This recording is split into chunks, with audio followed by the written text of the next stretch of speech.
Uy. Sige, gawin.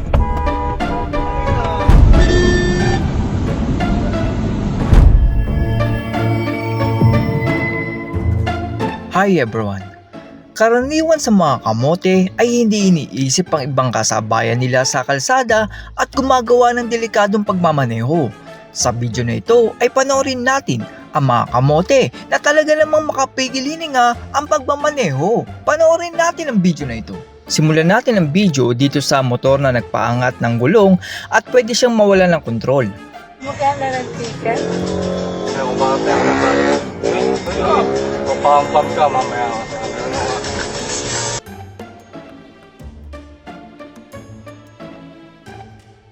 Dito naman sa San Mateo, Rizal ay ugali na ng mga modern jeep na ito na mag-counterflow kahit solid white line. Yan, hindi ako nagsisinungaling, hindi lang namin magalaw. Ano mo sinasabi ko nga dito? Pagtibay na ito. Mahigit. Oo, yung mga Uy.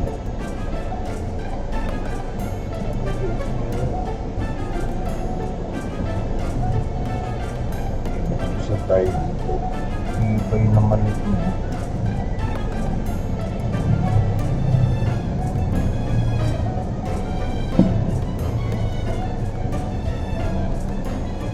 Lakad. Gusto mo yung side nito?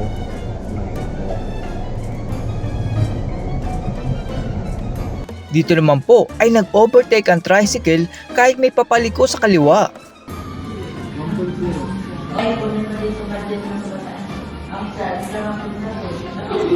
Kamote! Tila lulong naman ang driver ng jeep na ito at pagewang-gewang ang kanyang takbo.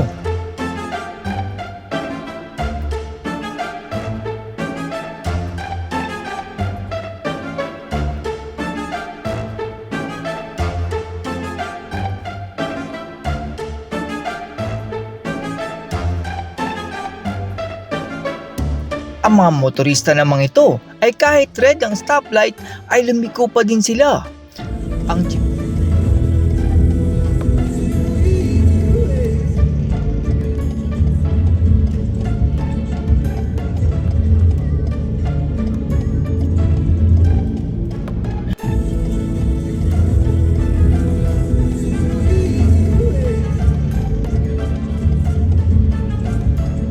Ang jeep naman na ito ay tailgating na at tambang babanggain ang sasakyan kundi siya pasisingitin.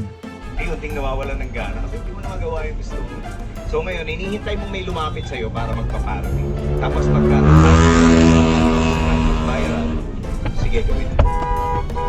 Ano sa nag-viral sa UDT?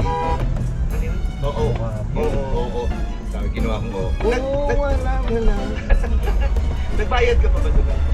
May pambayad ka pag nabangga mo. Pero yung Judy. Ang dami yaman nito. Oh, meron. Oh, huwag mo na ipilit. Sa GMA. Sa gitna ng malandaan na piling magsakay ng rider na ito sa halip na sa gilid. Mag 10 p.m.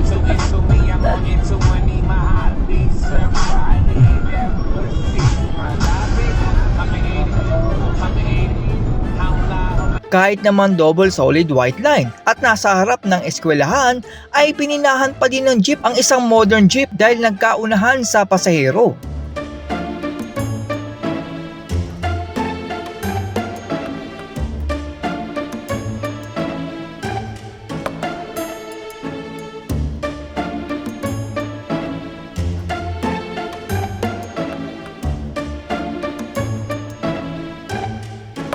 Ang bike naman na ito ay kulay itim ang damit na hindi kita at bigla na lang siyang lumabas sa gitna ng kalsada.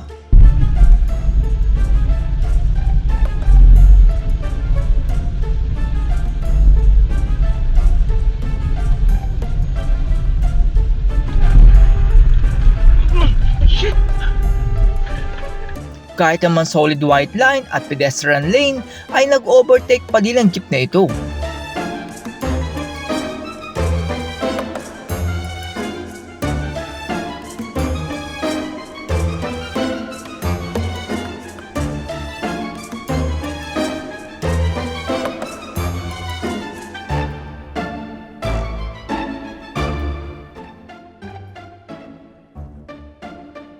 Ang dalawang bus naman na ito ay nagkakarera at ang isa ay tumama sa SUV.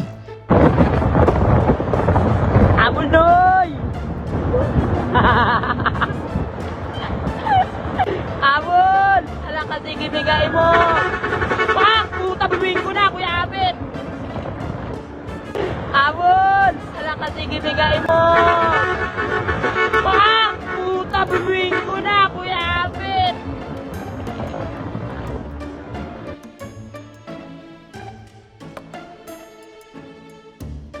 Kamunti ka naman mabangga ng rider ang sasakyan dahil akala niyang hindi siya pagbibigyan.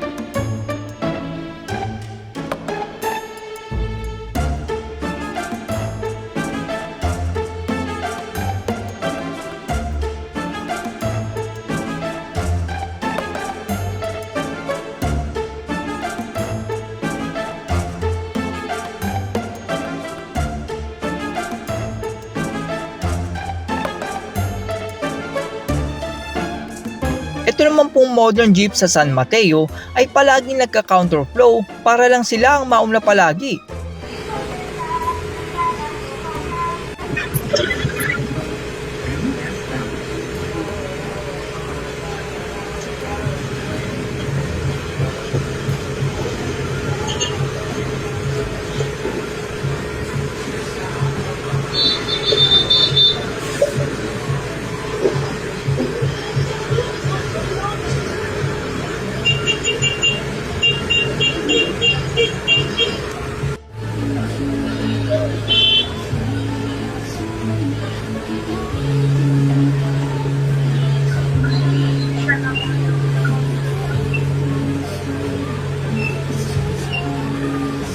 Mukhang may nangyaring git-gitan bago ang video na ito at tinanggal ang binatilyo ang helmet at inambahan ang driver ng sasakyan.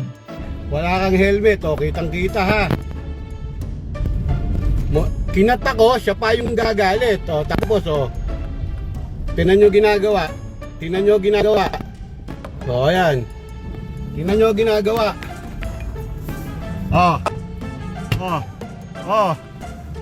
Kitang-kita, o. Dinudurog ang aking, salamin. Sige, data mo yung tapang mo, pasisikatin kita. Pasisikatin kita, o. Pasisikatin kita.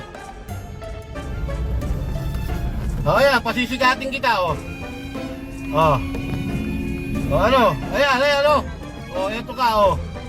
Sisikat ka. Sisikat ka. Dito naman sa EDSA Corner, Taft Avenue, Pasay City ay naging terminal ng jeep ang kalsada kahit may no parking sign.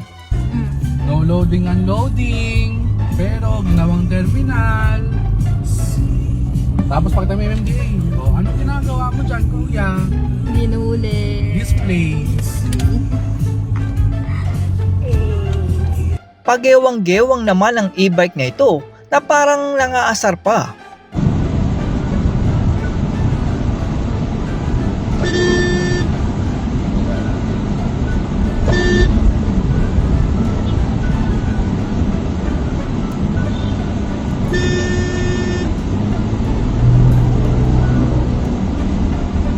Ang SUV namang ito ay tumigil sa gitna ng expressway dahil gusto niya lumipat sa kanan kahit traffic naman din.